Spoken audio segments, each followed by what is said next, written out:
How the heretics? This is my worldly woman. And we're making a short rebuttal because the last rebuttal was so long that I was ashamed of it and removed it, like it is fellowship person. So this is what do you think about his appearance now? Because Jehovah Witnesses decided in God's grace that you're allowed to have a beard. Yeah, well, he looks like a well-groomed man sitting there in his elegant blue suit. Let's see what he has to say. Yeah, when I was a kid, I would be cancelled if I looked like that. This broadcast is Make Faithfulness Your Way of Life. We'll examine 2 examples of faithfulness, and then we'll consider some practical ways that we can prove ourselves faithful. Nice. Maybe we can learn something. Yeah, we can learn faithfulness. Okay, let's move on here. They always start with some kind of thing from nature, like if you talk about love, look at swans or oak trees or something. It's kind of making it some kind of quasi scientific. It shouldn't surprise us. If that's what it is, I think it's kind of nice. Like, look, Exhibit A. That's how it could be. Yeah. I think it's just a nice storytelling device. Okay, I'm a little bit more biased than you. That the word faithful is applied to inanimate things, since we see faithfulness and dependability in creation. Old Faithful is the name of a geyser in Yellowstone National Park in the United States. The geyser was given this name because of the relative regularity of its eruptions. Today, it erupts thousands of liters or gallons of boiling water about every 90 minutes on average. After Old Faithful erupts, the timing of its next eruption can be predicted about 90% of the time within a 10-minute variation. Yeah, but that doesn't have anything to do with faith. It's all about they like to science. It's like it's called Old Faithful, but it could have been called Old Swiss clock or whatever. It's just the name. It has nothing to do with faith. It's like literally and it doesn't depend on your faith in it that it will erupt or not. It just erupts whether you are faithful or not, or if you believe in it or not. Like, fine, that's a nice parallel they made here, but it's very clunky. It's kind of a hypnosis technique. It's so boring, but you can't really disagree with it, even though it's wrong. So you accept it, even though it's wrong, because it's so boring. Confusion hypnosis. But if erupting regularly proves your faithfulness, then most Jehovah Witness boys are very faithful. So that will be a new light. Let's move on. We began our discussion by talking about the example of a geyser. A geyser might be a fitting symbol of the faithfulness of humans, because geysers continually erupt. In his word to the nation of Israel, Moses stated, as found at Deuteronomy 32:4, "The rock, perfect is his activity, for all his ways are justice. A God of faithfulness, who is never unjust." Did Jehovah prove faithful to that nation? Of course he did. What? When Moses spoke those words to the Israelites, they may have remembered the time when Jehovah had faithfully brought their forefathers out of Egypt and rescued them at the Red Sea. He had faithfully preserved millions of people alive during the Israelites' 40-year journey in the wilderness, and he had led them to the border of the Promised Land. Who is the rock? The rock is Jehovah, not the rock, the rock. I had some nice graphics for that, but I didn't have time. But you remember the overlapping generation? Yes. That I am part of the generation that saw 1914 because I was living the same time as my grandpa, and he was born in 1912. This generation that left Israel would not go into the land of, the Promised Land. So obviously back then, a generation was 40 years, not overlapping in any way. Mm-hmm. But you're luckily enough, you're not religious at all, so we can. Joshua saw the walls of Jericho fall down flat. He saw the sun stand still until the Amorites could be routed. In time, one nation after another was defeated because the faithful God was fighting for Israel. But if he was so nice and they believed in him, then why did he kind of string them along to a desert for 40 years when it takes like 5 days. According to Google Earth, it takes 7 days to walk that distance. Yeah, it's like, you know, maybe they should consider who do they put their trust in, because clearly he does That's a good point. he does not have their good at heart, unless he was kind of like, let's get fit, guys. You know, when people write history afterwards, they always like, oh, we won and we won and we won. And it's like, Jehovah humiliated Egypt. And that's why we ran away to the desert. Obviously, if Jehovah would humiliate Egypt and they would won against the Egyptian, they would stay in Egypt. It was a great country. It had temples. Instead, like, no, we went out to the desert and our God doesn't need a temple. We just make a very fancy tent. And then we build a temple. Like, Jehovah was fighting for Israel. How really? Like, okay, it was killing innocent people just because. That's one way to do it, I guess. Not really a true story. All nations need an exceptional story of origin. Like we can claim that we are a nation because we have a god or a constitution or a flag or a story. We won against it, blah, blah, blah. Yeah, but you know, that's actually funny. I'm Polish, and the story is kind of like, and then they kicked our ass, and then they kicked our ass again. And it's kind of like Polish history. It's like, okay, there were some times we won, but the majority of history kind of as was handed to us. So we kind of embraced it and made it our identity, like the great losers. Let's move on. When they were young, Hananiah, Mishael, and Azariah set an excellent example of faithfulness in what some people may view as a small thing. Do you remember how they were pressured to eat unclean food? Apparently, their faithful parents must have instructed them to adhere strictly to the dietary restrictions found in the Mosaic Law. Jehovah considered these so important that after listing such restrictions, he stated the words recorded at Leviticus 11:45. You must be holy, because I am holy. Are these rules still? The king of Babylon assigned the 3 Hebrew youths and other young men. Because if you're not supposed to eat pork, do witnesses eat pork? Yeah, it changed after Jesus nailed the law to the cross or the stake. But that's why. Steak. Yeah, he nailed the pig to the stake. No pun intended. But yeah, but you know, is it really that important? I am holy because I'm not eating ketchup. Like, what do you think? It's clearly just kind of getting into people's heads. Like, a little later in this segment, they say, like, if you're faithful in the small things, you're faithful in the big things. And then you're standing there in an aisle, let's say, like, you're facing a minuscule decision, and like all of a sudden your whole life depends on this tiny insignificant thing. So it's a way of getting into your head so that you're self-policing a little bit more. I think it's just how to kind of police people's thoughts a little bit more. Like, maybe just do that. Like, there's no small things. Everything is a big thing. Even the smallest thing is a big thing. Yeah, it's difficult to brainwash you. Yes, because I don't have no brain. Daily ration from his delicacies. They determined not to pollute themselves with such food and requested to eat vegetables. Jehovah blessed those young men for their faithfulness. They looked better and healthier than any of the other youths. Hananiah, Mishael, and Azariah. Yeah, so my father, he took this serious. It was like these 3 loyal Jehovah Witnesses, but the other Israelites were illoyal, which kind of proved the point that God was okay with being illoyal too, because after all, they did go back from Babylonian captivity later.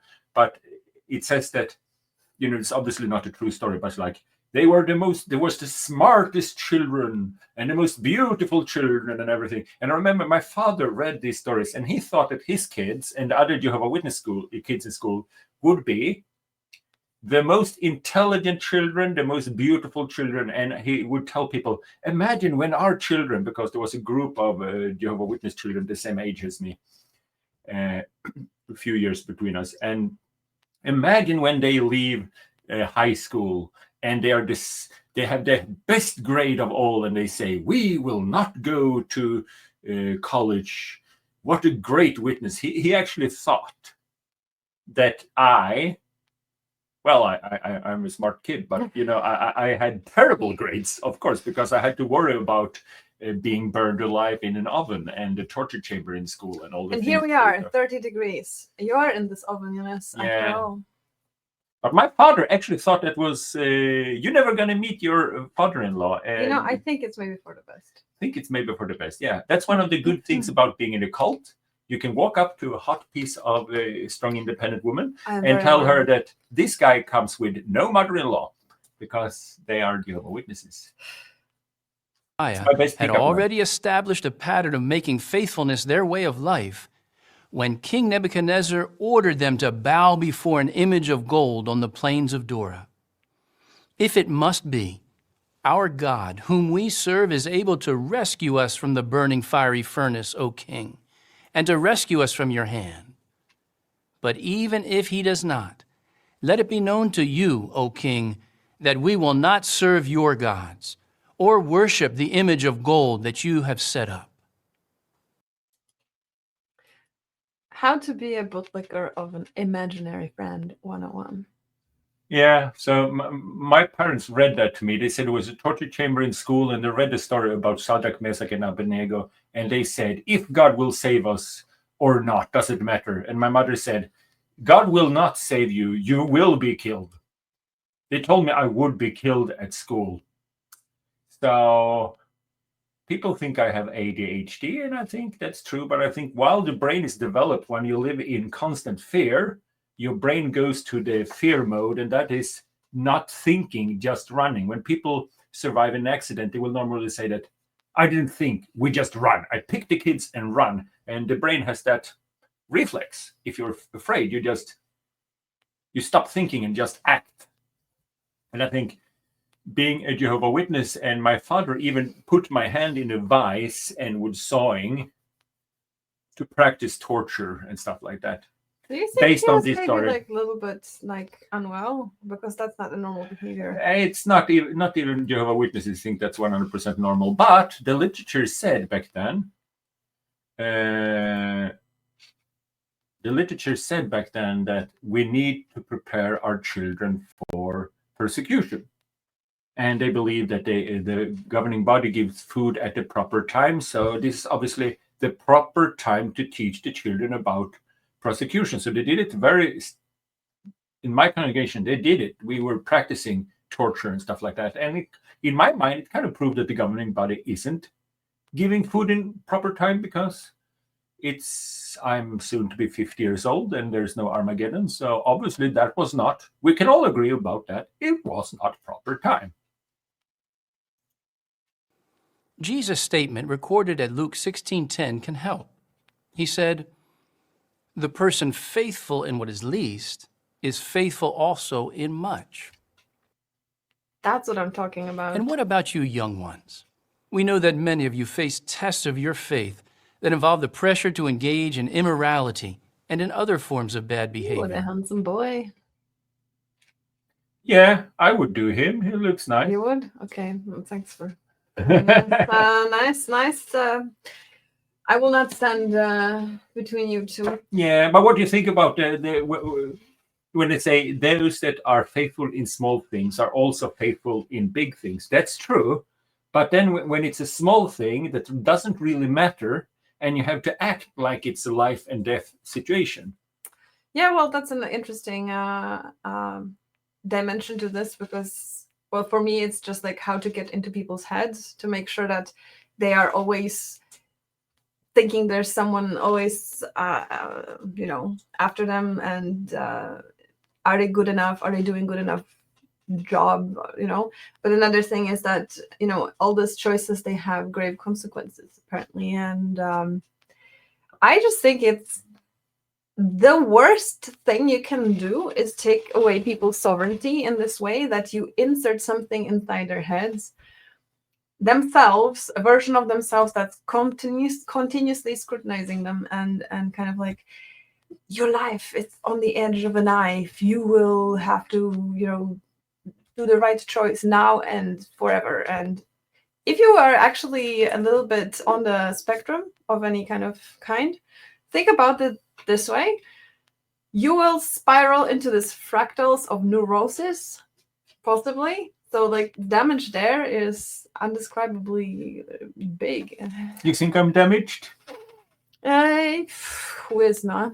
Everyone is a little bit damaged, whatever. No. What about, it's Sure. about what we do with our lives from the moment we realize that maybe there is some work to be done. And Yeah. everyone is a little bit Yeah, but in their own way. I think you're right. It's a way of getting into your mind because you're all alone and it doesn't really matter if I do this or that. But then it's like, that who is faithful in small things. And you kind of get the habit of carrying Jehovah on your back all the time. Yeah, like what is a small thing then? Everything is a big Yeah. thing.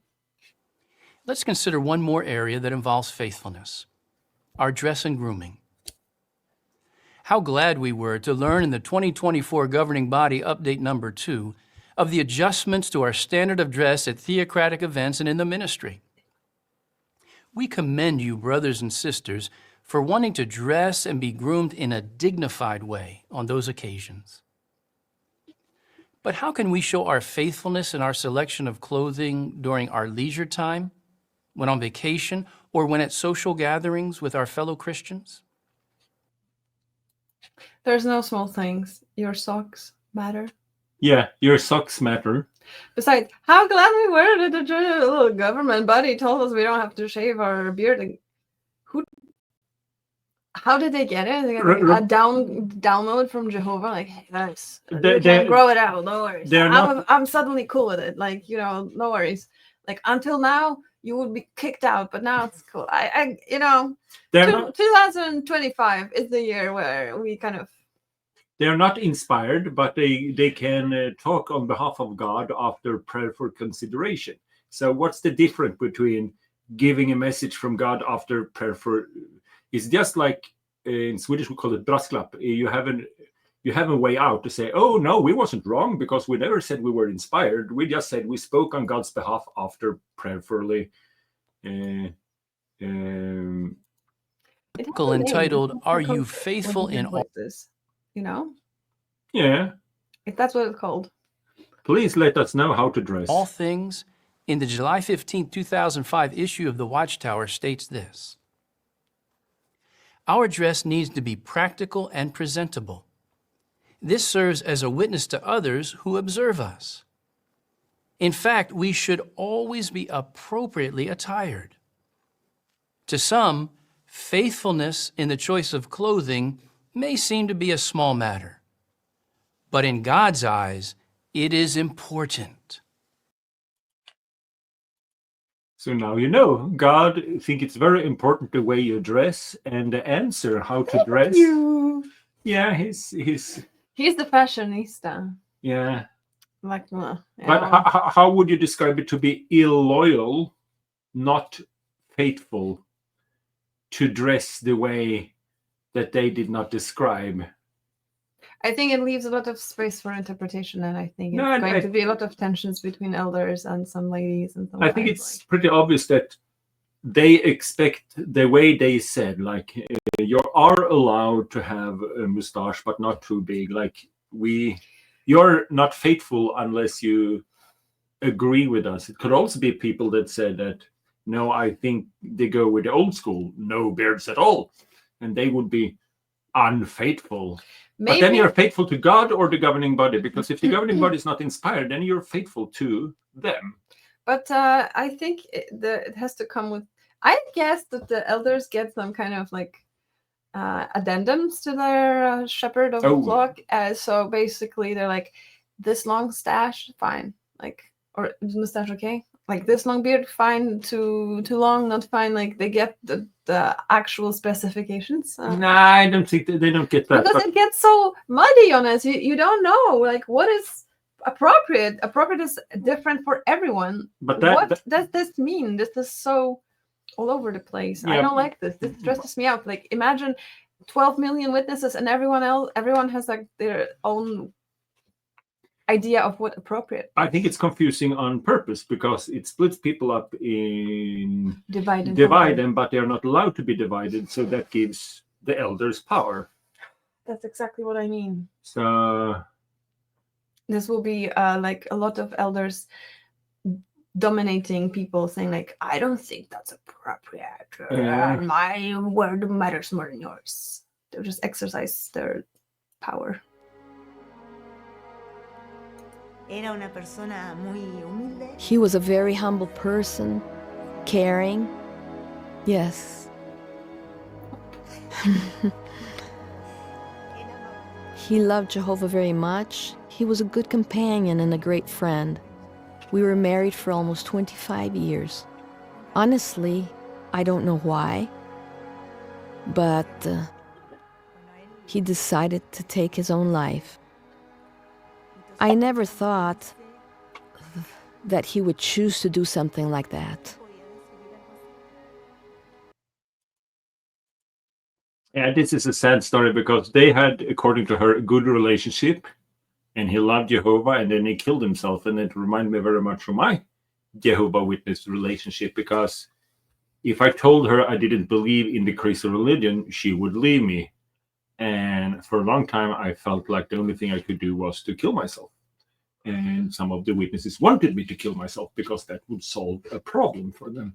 So it's a very sad story. Obviously, I don't know, but I would guess that he really, really, really loved her, but he couldn't live as a Jehovah Witness. Maybe he was an elder and he could see all the things that she's not allowed to see. And he can't explain to her what's wrong because then he would be an apostate. So I think you are looking at it a lot through your own lenses. Yeah. I just think that it was basically this poor lady lost her friend and she's very sad, and you will never know what happened. You will never know what happened, and it's really sad, but sometimes people just take their own life. Maybe there was something else that we don't know about, and it's an incredibly sad thing when people die of suicide. And kind of taking it afterwards and looking at it through certain lenses, it's really unfair and disrespectful to the person playing this tragedy into some kind of narrative that suits a cult. Is just very distasteful, I think. Yeah. Let's see her. At first, I thought that Jehovah was just letting all this happen and that he wasn't doing anything. If Jesus himself did not expect Jehovah to shield him from trials or to get him out of them, then I had no right to think, why is this happening to me? Actually, the correct thinking is the opposite. Why shouldn't it also be me? Yeah, what do you think about that? So just explain, because this is a cut down version. So they show a lot of people that go through some trauma and how Jehovah helped them. But the only way he helped them is that they claim to be happy after doing what Watchtower tell them what to do, which is not the same as Jehovah helped them. You know, I broke my leg, but I do activities that benefit Watchtower. The other one is like, I had cancer, but I realized that I had no one gave me permission to think my own thought, and the correct thought was something else. What do you think about this worldly woman? Well, I only seen the snippets that you have edited, and I just think that he's lucky that he is here to tell the story, because I would assume that this is just statistically a situation where certain percentage of people that are denied blood transfusion just don't make it, and it's not a disputable number. It's just statistically a number. And he was lucky to stay. And with this logic, you can always argue that, oh, they died for greater good so that the straits will be strengthened in their blah, blah, blah. You know, like, it's one of those things that you can't prove right. Or, I mean, it will be played in an emotional way, in a way that will always support the claim of a person who is making it. And it's kind of done in a bad faith. So simply, you can't argue with this. So nice that he survived. He was very lucky. Good for him. There are so many that didn't. Yeah. Does it really mean anything? No, it's it really doesn't. It does for him because he lives, but in general sense, it's the story that they're giving you is nothing. It has no weight. It doesn't really do anything. She's smart and pretty. Next, yeah. Next. Let's move on here. One day, the doctors came in with some papers saying that the judge had given them permission to operate on me and give me a blood transfusion that very day. Because I was still a minor at the time, I found that my opinion and my decisions were being ignored. So at that moment, I realized that all of this wasn't against me, but against Jehovah. It became clear to me that everything was in his hands. While reviewing the legal order, it turned out that it contained an error. My last name is Canal, and they added an S to it. So they weren't able to use the document that ordered the transfusion that day. With time, I began to recover, and I started feeling reassured by the fact that I had not been judging Jehovah by asking where he was. Asking that question was a sign that I needed his help. My physical health is now the best it can be. In my spiritual condition with Jehovah, my friendship with him has been greatly strengthened. Very nice. It's so great. It doesn't prove anything. It's just the story. So great for him. And you could say it could have very much have been his mother saying that he died, and therefore I feel so strong in my faith that I am now so much better. And I'm very happy he made it, and I'm glad that he is feeling well. But I'm very disappointed with the court system they have. That would not happen in Scandinavia, because this is obviously a spelling error. There's very few people here, so they're like, this can't be a thing. No, in the bigger countries, they're a little bit more. In Scandinavia, the court system is based on what's reasonable. So if you have a court order like that, and it's a kid, and it describes the situation, it's no doubt who's the kid. So they would just say this is a spelling error. It happens in court. It doesn't mean the society should stop, and a kid in this case might die. But the way they made Jehovah the victim, this was not happening to me. It was happening to Jehovah, and I do not have the right to think and ask God, where are you? So they tell you, God will bless you, God will bless you, God will bless you. And I cannot wear the clothes I want because that would be unfaithful. But God can allow a kid to almost die, and he's the victim.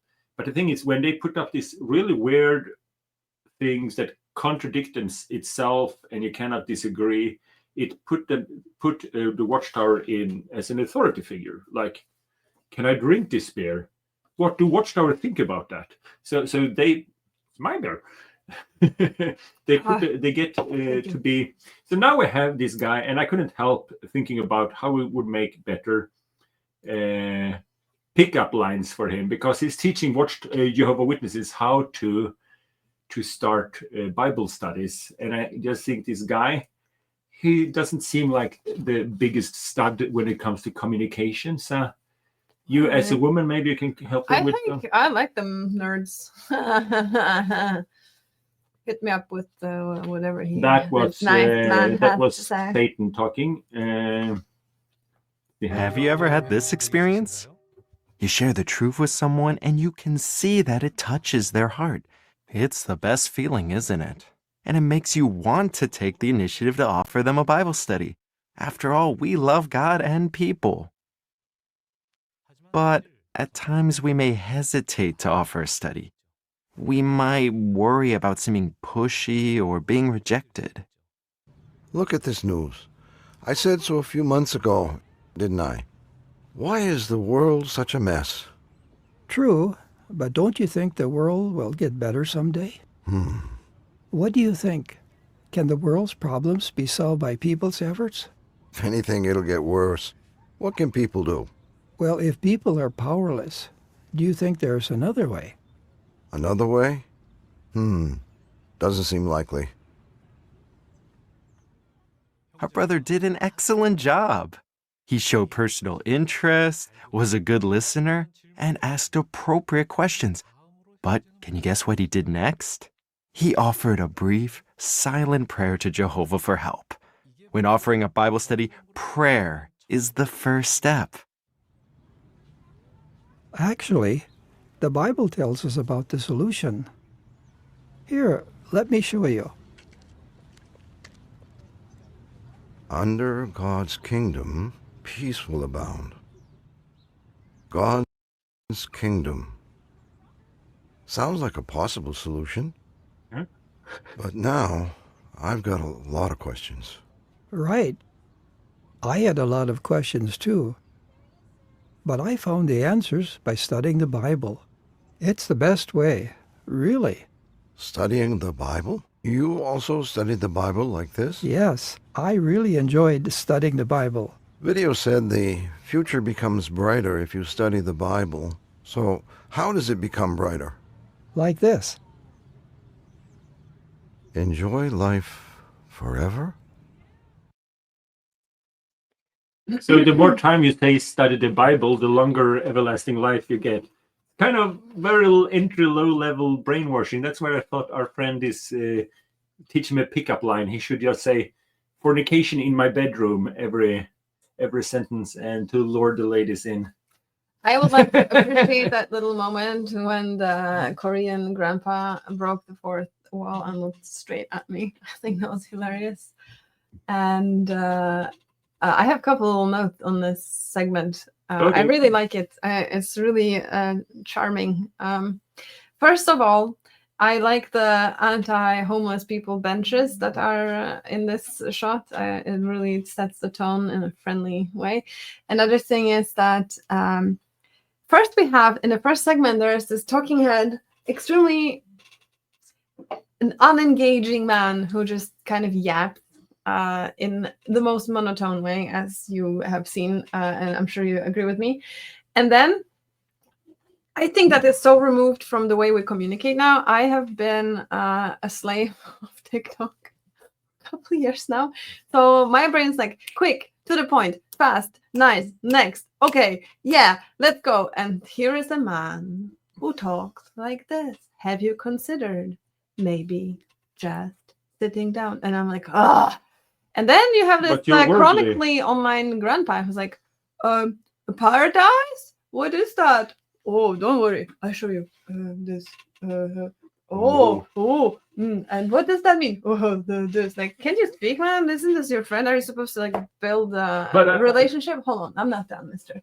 And then the next thing, my favorite was like, unicorns? Flying pigs?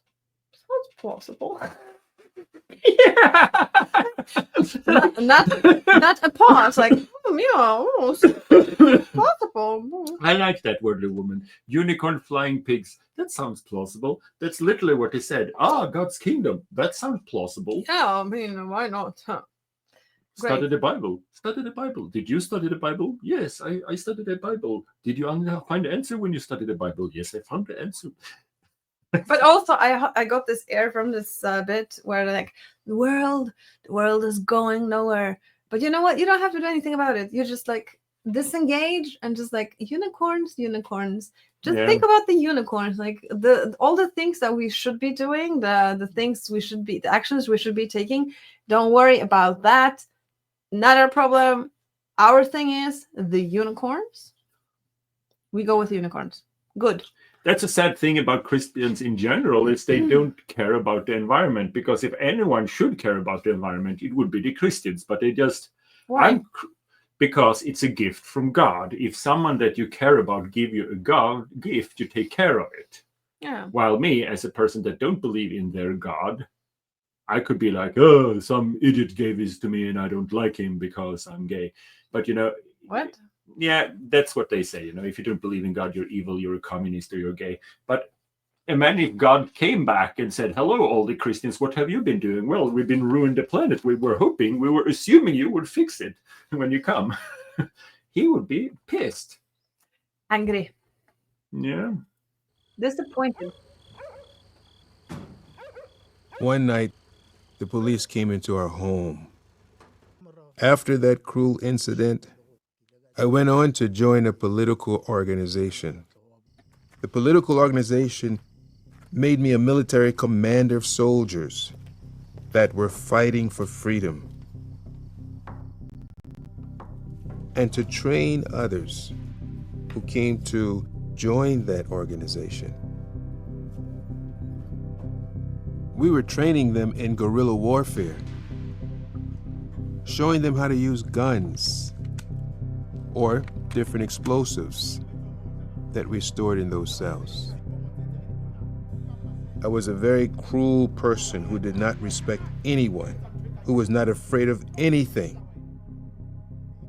I was not happy because I expected that as one organization we would be united because we had the same purpose. In my experience, there was hatred, there was prejudice, there was quarreling. Yeah, so what do you think about this story? I just, disengage from the real world problems and think about made up things. And also, it's kind of sad because obviously it's nothing else to be expected from a cult, but it's kind of misrepresenting the world, because it's not like in the Jehovah, and I don't know this, but I'm suspecting this. It's not like in Jehovah organization, these things are not there. They're just repressed and packed differently. The game is always the same. The game is always the same. You just have slightly different labels, and the elements are dressed slightly different. I can't imagine that everyone in Jehovah's Witness organization just truly loves each other, because that's not how humans work, I think. So it's just so unfair. It's like, oh, I was trying to make the world better, but people are so angry, not good. Oh, I don't like, people just should be smiling. Yeah. And then only smiling good, not smiling bad. Like, what the hell? And it was, if I understand right, he was fighting for the ending of apartheid. What a great cause. Obviously, if you're fighting, there will be violence, there will be tensions. People are angry, they want to fight. And it's a good thing. Anger is there to help them. And here's like, no, anger bad, no. Like, what the hell? Yeah, but it was okay when the Israelites killed yeah, that was fine, Yeah, civilians. They were probably smiling, so that's fine. So let's see. Now he will find another organization. The first organization was bad, and now, but it's always fun. They mention that Watchtower meetings is better than university. They invited me to the Kingdom Hall. What really got my attention is that everywhere I looked, everyone in the hall was participating. Little children were raising their hands, giving their answers freely.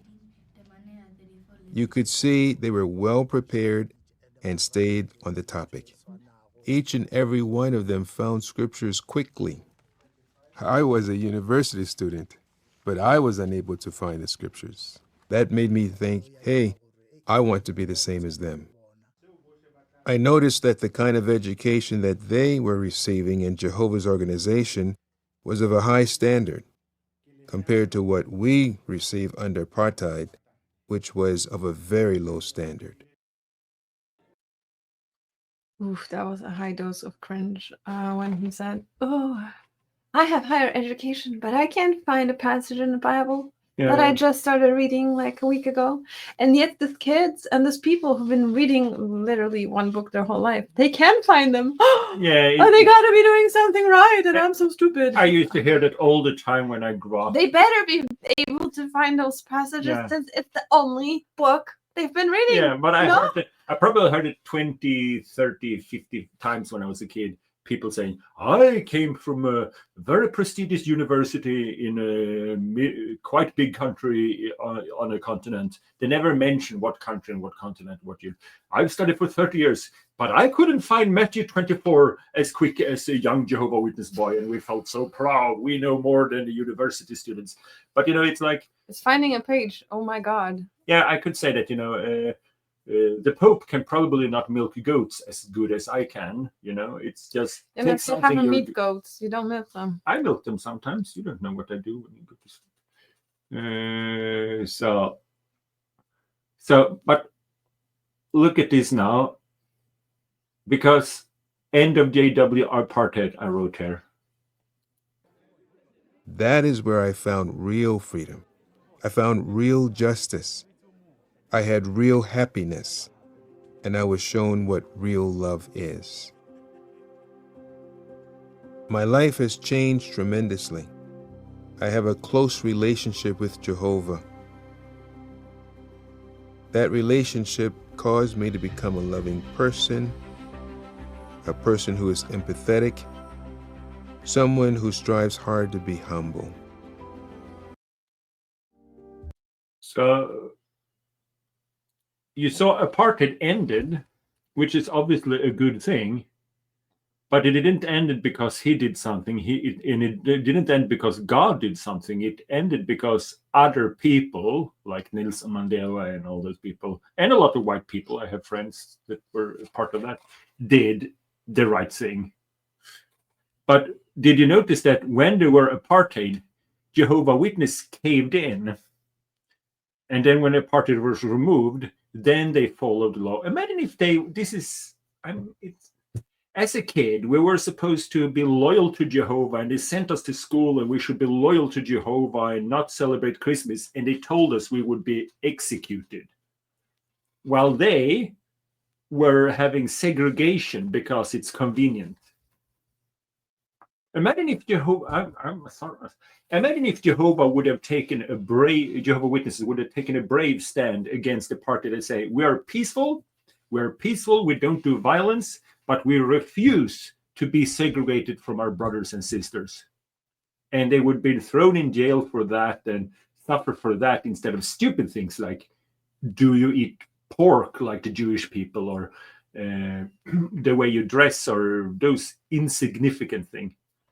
Well, that would hurt. I would have been so proud. That would have hurt organization. Would they be stirring pot like this and the money and okay, it's just I think it's just the money. The money would stop flowing and the power would be kind of compromised if they would start stirring the pot. But as an evil, worldly person with a female disability and a lady brain, when they talk about being loyal and faithful in this, and the Christians should love each other, wouldn't it be passive, peaceful to fight against, the Christians should go together, they should love each other, just to say, we refuse to comply with the rules of apartheid, we will congregate as a group. Wouldn't that be the perfect place to take a stand? Instead of this small, insignificant thing like clothing. Oh my God. But they have to be small and insignificant and annoying and internal and nothing big. You don't want to stir the pot too much. But imagine if Jehovah Witnesses would have done the right thing. We could imagine also unicorns and flying pigs. Yeah, but we're not going to. I would have been so proud. Governing body, hello. If you would have done the right thing, I would have been proud of you for that thing, But instead, you tell kids that they will be executed in school if they celebrate Christmas, and put my arm in a vice, my father. While you're okay with black people being segregated, shame on you. Now we have a married couple here, and they find generic solutions like, oh, we're having marital problems, but we find the scripture here and here. But I want you to look at this is funny thing how the organization is changing, because the people who made the video really go an extra mile to show how rich these people are.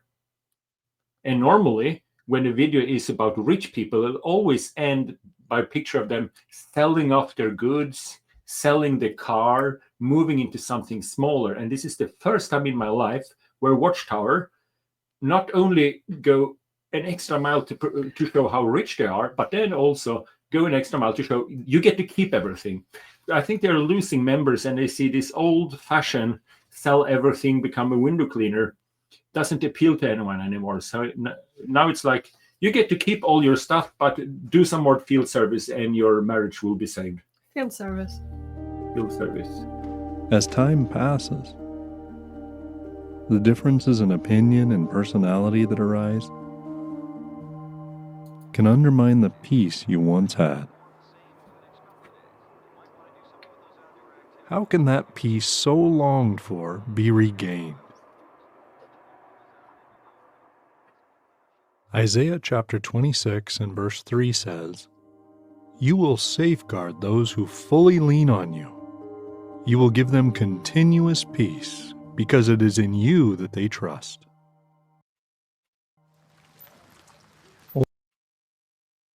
Yeah. Testículas de Jehovah. Yeah. Yeah, that's nice that they're so rich. I thought there was something in the Bible about that the rich people are not going to heaven. Oh wait, is that in the Bible? That's not in the Bible. Actually, They took it away from you? No. Most religions agree about this. Money is good, but it's addictive, and then you get love for money, and love for money, most religion would agree is, well, all agree it's something bad.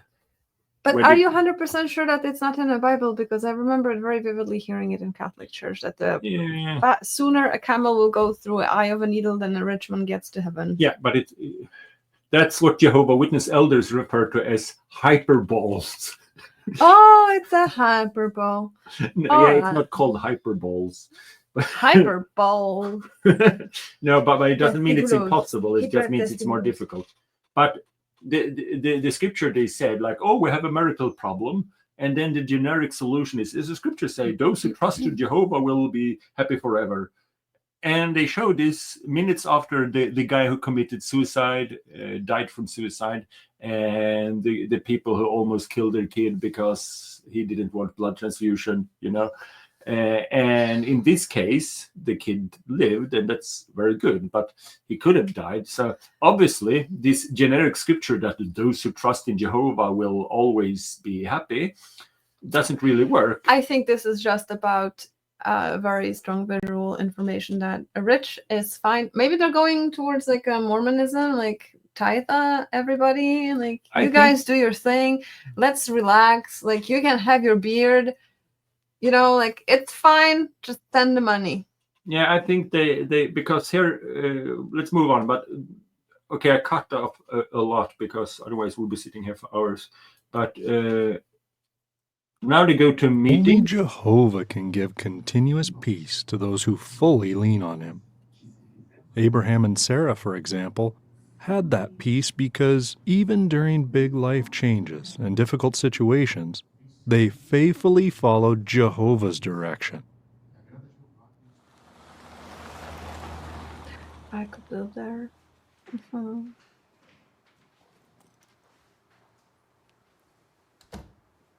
We can demonstrate our trust in Jehovah by searching out his advice in his word, the Bible.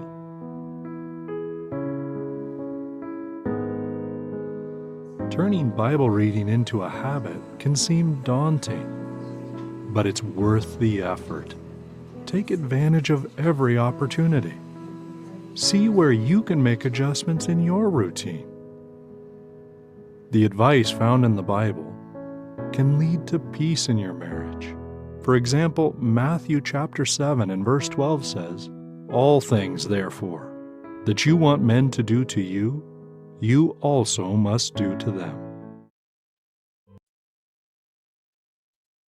Yeah, so this video show, videos like that normally it's like there's a couple, they have a problem, and then they start reading the Bible, they go from door to door, but they sell all their stuff and move into something smaller. Sometimes there are hints about them giving donations to Watchtower, or they sell everything and go to Africa or put on helmets and start building stuff. It's very important to put a helmet on and build stuff for Watchtower.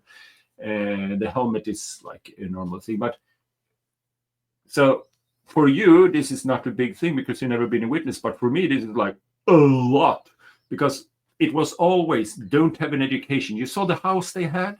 Maybe they converted. No, they're not converted because they're not real people, first of all, but also obviously that kind of rich people will normally not be converted when there's obviously not interested in the religion. it was a burden for them, and But in this propaganda video, they start going to meetings and they feel better. But the fact, this is me being a Watchtower nerd, but the fact that they didn't have to sell the stuff means that Watchtower had kind of given up on that idea. We can't just tell people to get rid of everything, get rid of your dreams, get rid of your stuff, and become a pioneer. It doesn't work anymore. So something's happening with the organization. Let's move on. Okay. Oh, that's my favorite part. Your favorite part, and this is the music video. So good. When you're young, it's hard to find your way. Decisions every day. Who to be, what to love, where to put your trust. It's not easy to find your place. Ooh. But I know how I feel, that Jehovah is real. He knows what I need. I will succeed if I follow his lead. With his word I know the way to go. Jehovah's with me all the way I know. So I will keep myself on this road to life.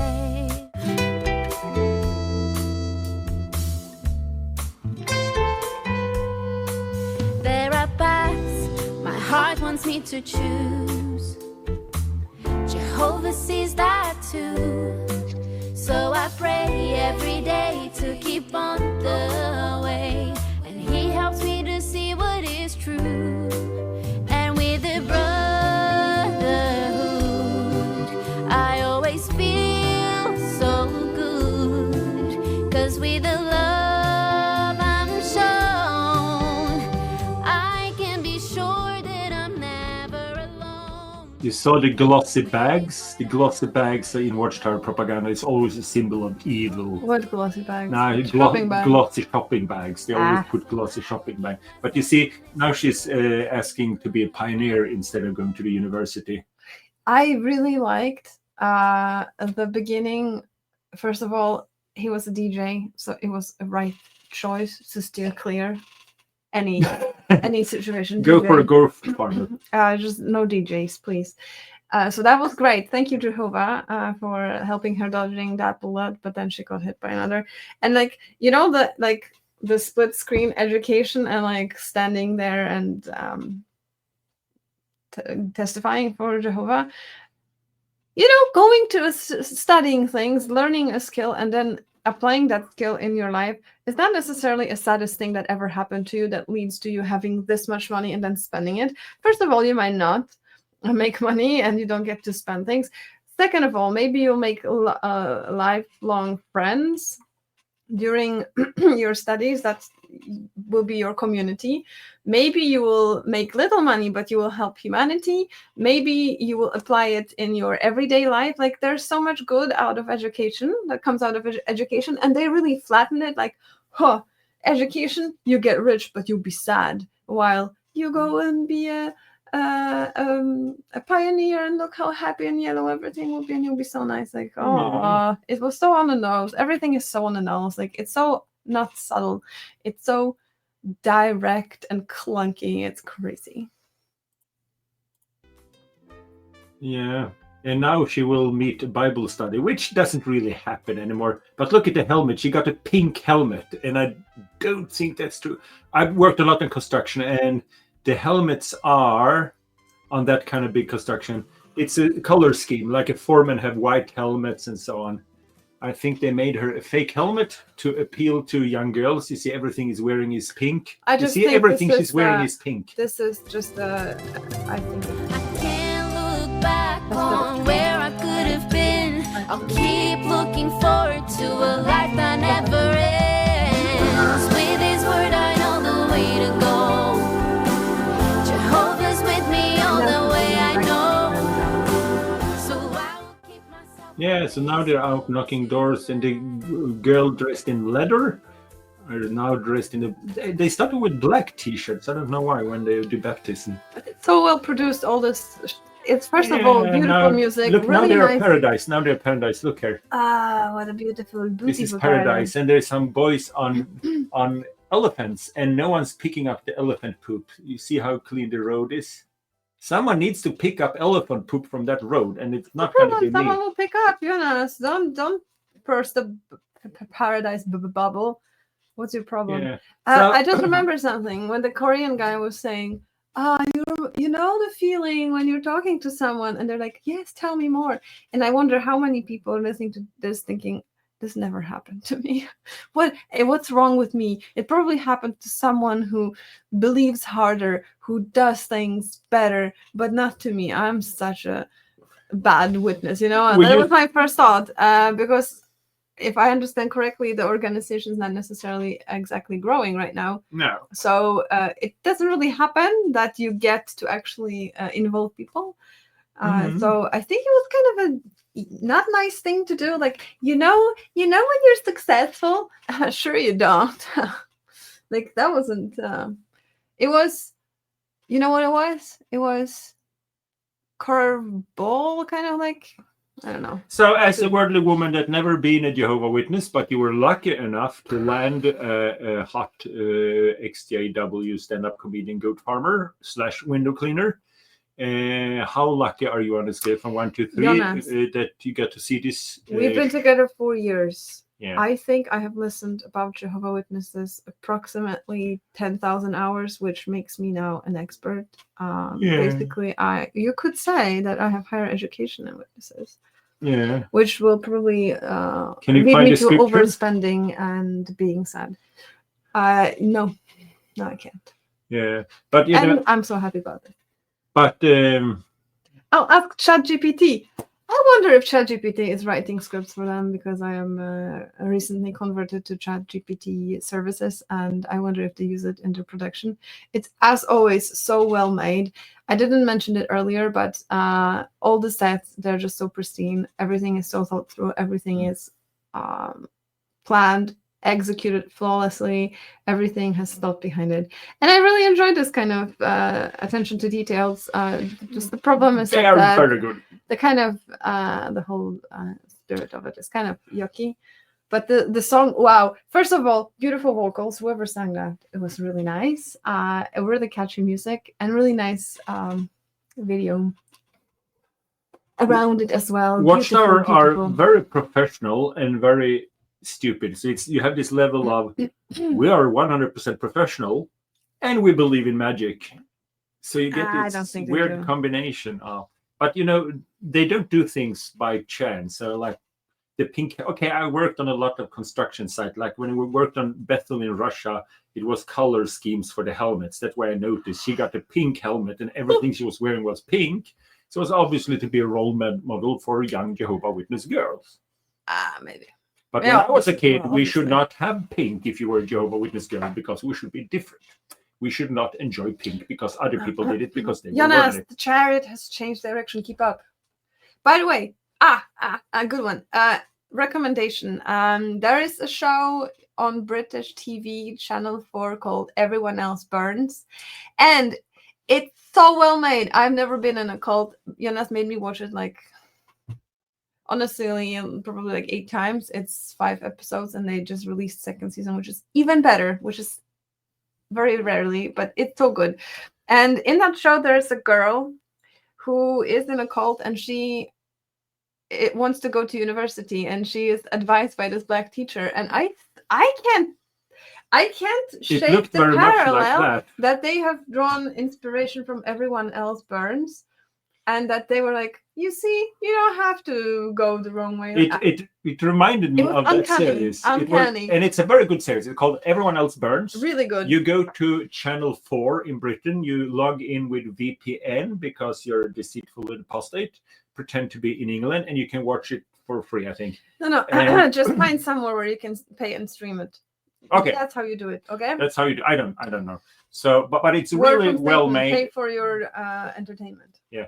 So, and if you're in London, please come to bring your worldly woman, if you have a worldly woman, to our stand-up show, because it's 8 comedians. 4 of them are ex-Jehovah Witness, 4 of them are evangelicals, because we wanted some women and we couldn't find so many women, female XJW comedians.